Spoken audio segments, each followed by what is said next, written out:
Hashtag 143, Apocalipse, estudando as profecias. Bom, finalmente, William Lockhart, padre inglês, católico, apostólico romano, no Mirror de Toronto, apresentou o seguinte desafio a todos os protestantes da Irlanda. Desafio tão aplicável ao nosso país, né, como aquele que ele diz. Desafio solenemente os protestantes da Irlanda que provem por estes textos claros da Bíblia Sagrada estas questões acerca das obrigações do sábado cristão. Primeiro, que os cristãos podem trabalhar no sábado, o antigo sétimo dia. Olha só, hein? O antigo sétimo dia. Segundo, que são obrigados a santificar o primeiro dia da semana, ou seja, o domingo. Terceiro, que não são obrigados a santificar também o sétimo dia.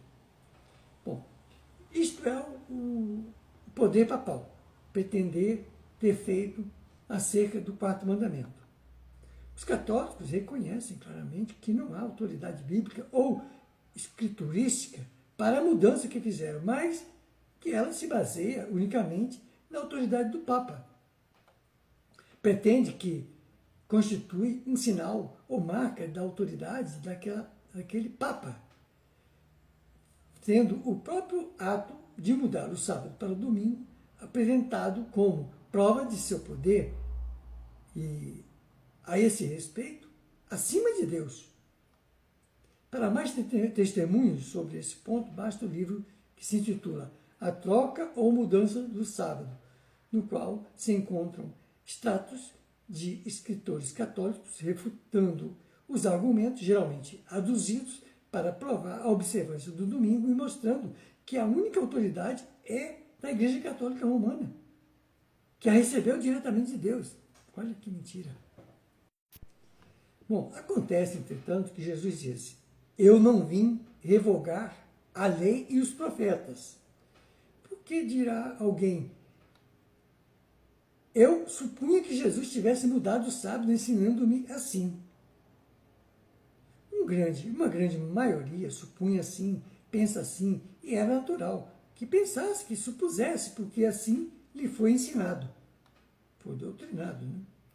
E há passagem que Jesus diz: o Senhor é Senhor também do sábado. Mas Jesus não revogou o sábado. Muita gente se engana.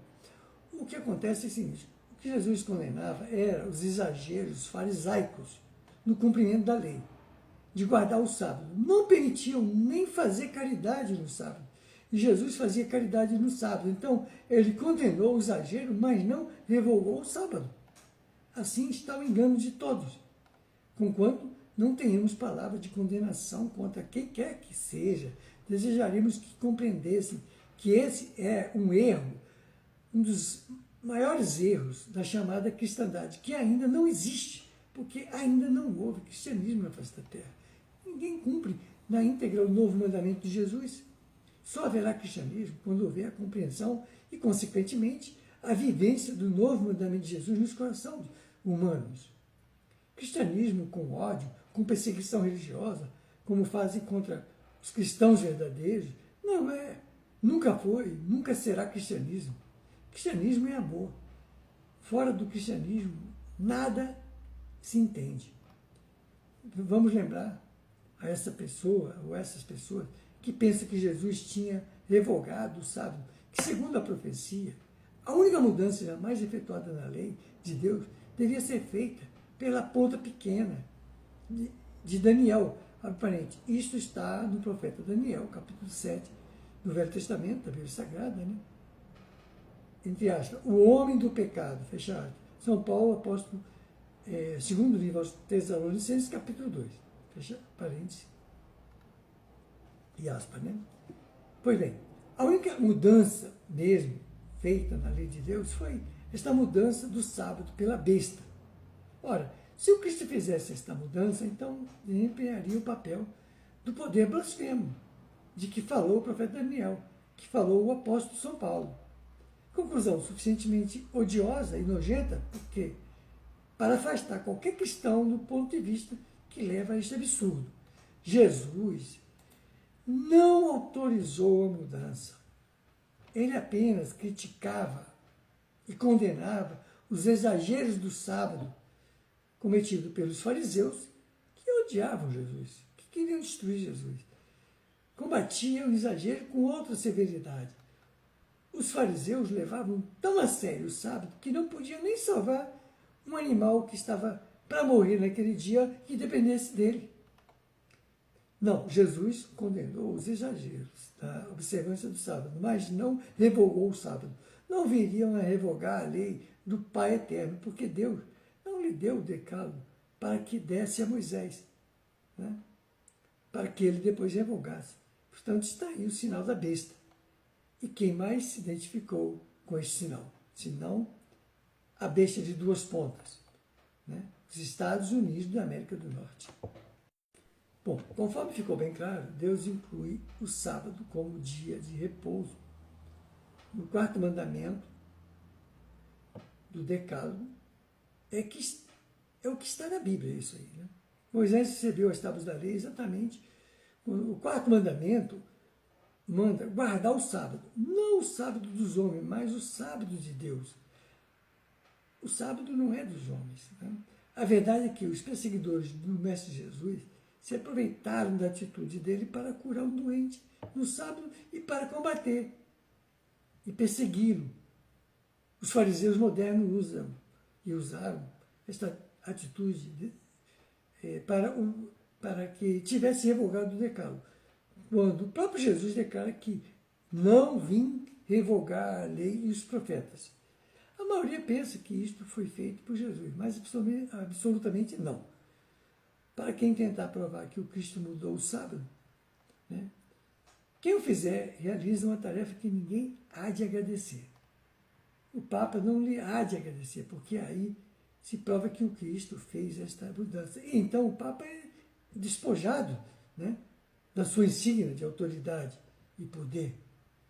Nenhum protestante esclarecido também lhe agradecerá, porque se tiver êxito, apenas demonstra que o papado não fez a obra que estava predito que ele faria.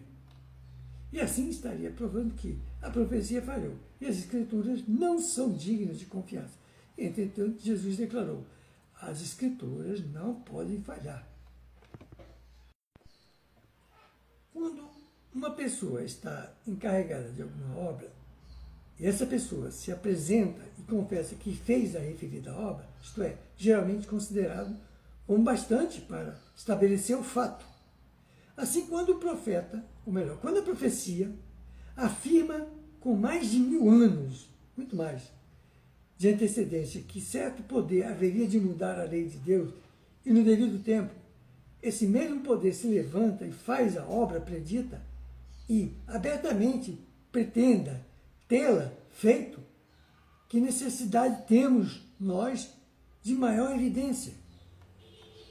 O mundo não devia esquecer que teve lugar a grande apostasia predita pelo apóstolo dos gentios, que o homem do pecado, durante longos séculos, teve quase o monopólio do ensino cristão no mundo. O papado dominou séculos sozinho, sem concorrentes. O ministério da iniquidade lançou as trevas e o erro das suas doutrinas sobre toda a cristandade. Que desta era de erros, trevas e corrupção é que saiu a teologia dos nossos dias. Ninguém contesta, né? Seria, pois, de estranhar que houvesse ainda alguma relíquia do papado a ser imposta de lado antes de se completar a reforma. Alex Campbell, ministro presbiteriano irlandês, no seu livro Batismo, página 115, falando das diversas seitas protestantes, escreve. Aí eu vou ter que falar na próxima hashtag, que o tempo já terminando.